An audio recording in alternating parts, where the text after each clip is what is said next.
So we're going to talk about the version 2 trellis to the left. So version 1 we did an episode on, and I needed thicker stakes that were taller. So I found some at Lowe's. The ones I found are 7 feet, and they still have the holes to support that kind of wire trellis, which I think is going to work well to take a lot of the weight off of this fence.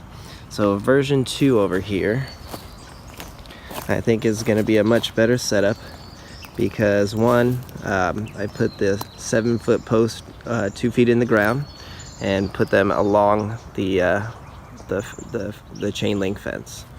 So in addition, it has a nice drip set up. The soil's all set up nicely, Fox Farm soil, and then this 100-pound rated vinyl coated wire mesh is working well, which I found at Home Depot. So again, for about $30 you can create a nice little trellis here. You could put this out away from the fence. I think it would support it really well. You can see it's really sturdy, and it will support these dragon fruit cuttings quite nicely. So there's version 2.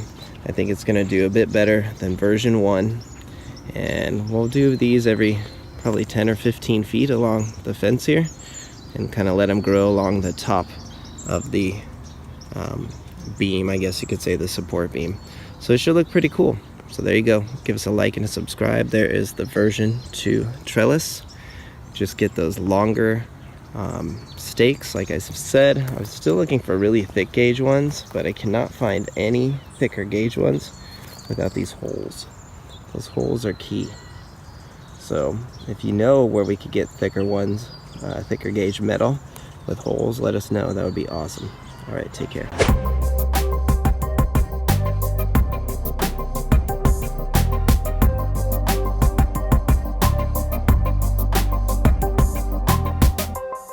Dude, it's creepy.